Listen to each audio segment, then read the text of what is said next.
এই দেখো আমার বাড়িতে গাছ হয়েছে, কত বড় গাছটা। এই দেখো কত সুন্দর সুন্দর আমগুলো ধরছে, কত বড় হয়েছে আমগুলা। কয়েকটা আম পাইরে নিব। বন্ধুরা, এইভাবে যদি তোমরা আম দিয়ে বরফি বানায় ঘরে রাইখা দাও, 6 মাস বইরাও রাখতে পারবা। দেওয়া ঝামেলা ছাড়াই টক ঝাল মিষ্টি আমি কাঁচা আমের বরফি বানালাম। দেখো বরফিটা কত সুন্দর হয়েছে দেখতে। দেখো এই পেঁয়াজটা তোমরা দেখা দিচ্ছি, দেখো কত সুন্দর। নমস্কার বন্ধুরা, চলে আসলাম প্রতিদিনের নতুন একটা ভিডিও নিয়ে। তো আজকে আমি তোমার সাথে শেয়ার করুম কাঁচা আমের বরফি।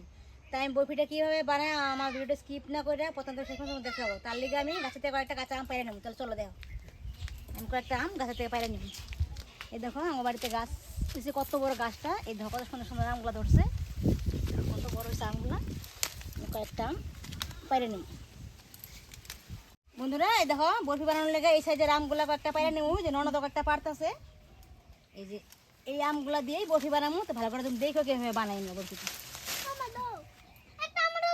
দাঁড়াও বাবা, দাঁড়াও দিতেছি। আর উপরে আছে পাইরে নিয়ে দাঁড়াও, কোটা দিয়ে পারবো। কোটাটা নিয়েছি, এই যে কোটা দিয়ে সুন্দর করে পারবো। এই একটা সুন্দর না, ভালোই আছে। আমগুলি এখন বেশ সুন্দর করে জল দিয়ে ধুয়ে চলাই নিব। বরফি বানানোর লেগা এই ধরনের কাঁচা আম হইলে খুব ভালো হয়।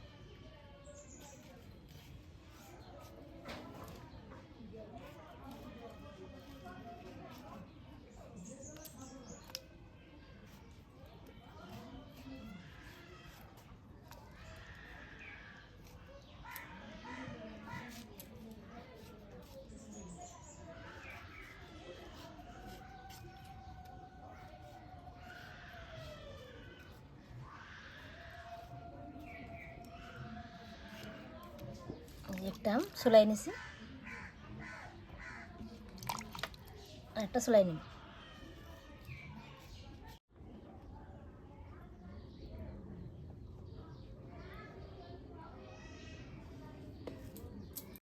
বন্ধুরা, আমগুলি বেশ সুন্দর করে চুলাই নিয়েছেন, এই গ্রেটার দিয়ে গ্রেট করে নেব।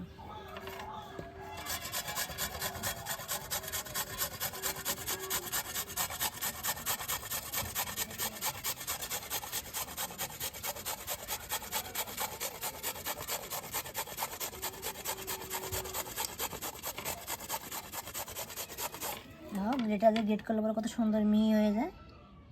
বরফি বানাইলে খুব ভালো লাগে খেতে।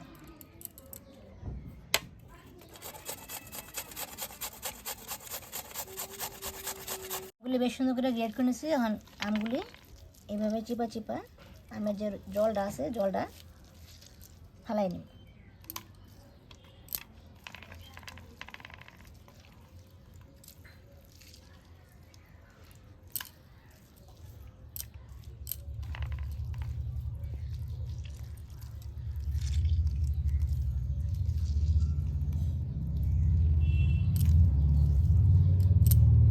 বন্ধুরা, আমগুলি বেশ সুন্দর করে চিপা নিছি, এখন চৌকাটা ধরাই নেব।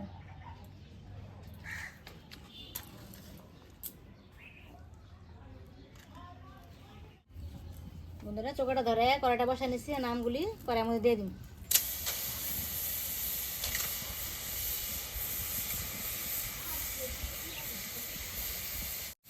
মানে এর মধ্যে অল্প একটু চিনি দিয়ে দিব।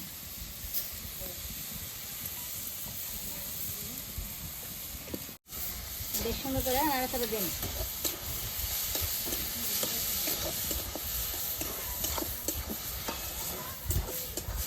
সামান্য পরিমাণ লবণ দিয়ে দিন, অল্প একটু হলুদ গুঁড়া দিয়ে দিন, একটু লাল মরিচের গুঁড়া দিয়ে দিন। যেহেতু আমি বরফিটা টক ঝাল মিষ্টি বানাবো, তার কারণে আমি লাল মরিচের গুঁড়োটা দিয়ে দিলাম। খাইতে খুব ভালো লাগে। বন্ধুরা, খুব একটা জাল দেওয়া যাবে না, হালকা আছে জাল দিয়ে ভালোভাবে আমটা নাড়া চেড়ে একটা আঠালো ভাব আসার মতন নাড়াচাড়া দিয়ে নিতে লাগবে।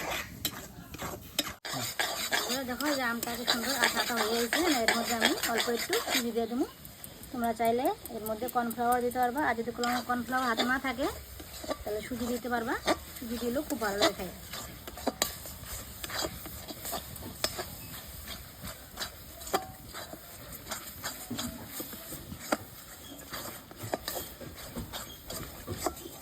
বরফিটা যতটুকু লাগবো সেতটুকুই দিবা, খুব একটা বেশিও দিবা না।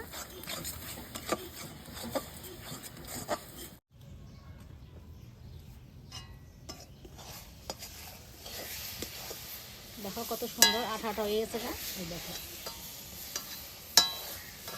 এরকম আঠা আঠা যে পর্যন্ত না হবো সেই পর্যন্ত আমটা খুব ভালোভাবে জাল দিতে লাগবে। বন্ধুরা এইভাবে যদি তোমরা আম দিয়ে বরফি বানায় ঘরে রাইখা দাও, 6 মাস বইরাও রাখতে পারবা, বছরেও রাখতে পারবা, নষ্ট হইব না, কিচ্ছু হইব না। এখন তো গরমের দিন পড়ছি, টক টুক খাইতে ইচ্ছা করে, তো এইভাবে বরফি বানায় যদি তোমরা রাইখা দাও, তোমরা একটা টুকরা নিয়ে খাইতে পারবা, খায়া খুব ভালো লাগে। বন্ধুরা একদম কি সুন্দর আঠাটা করে পাক দিয়ে নিছি, হয়ে গেছে গা। আমি নামাই ফেলাম।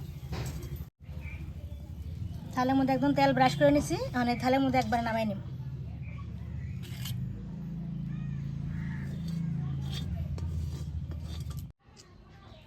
এখন থালের 4-5 দিয়া বেশ সুন্দর করে এই ভাজাকাটা দিয়া ছড়াই নিই। গরম আছে তো বন্ধুরা, হাত দিয়ে করা যাব না, তাই এই ভাজাকাটা দিয়ে সুন্দর করে ছড়াই নিই।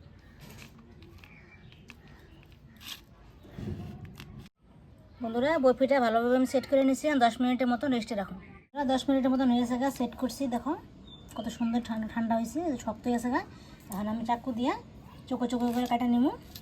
তোমরা আমি সিজনেই এভাবে বরফিটা বানিয়ে খাইয়ে দেখো, খুব ভালো লাগে খাইয়ে। আর এই বরফিটা বানিয়ে রেখে দিলে পরে তোমরা 6 মাস বইরাও খাইতে।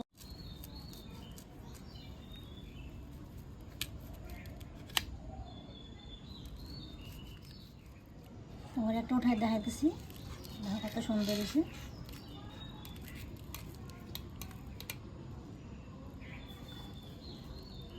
দেখো একদম কি সুন্দর নরম হয়েছে, তুলতলা হয়েছে। দেখো সেইটা দেখাইলাম, তোমার ভাঙ্গা দেখাইতেছি, ভিতরটা দেখো কেমন হয়েছে। এটা আম সত্য যেরকম খাইতে লাগে তার থেকে বেশি ভালো লাগে এটা খাইয়া। বন্ধুরা আমি আম দিয়ে বরফি রেসিপি বানাইলাম, কেমন লাগলো যদি ভালো লাগে লাইক করুন, শেয়ার করুন, আমার সাথে দেখা হচ্ছে পরবর্তী ভিডিওতে। ধন্যবাদ।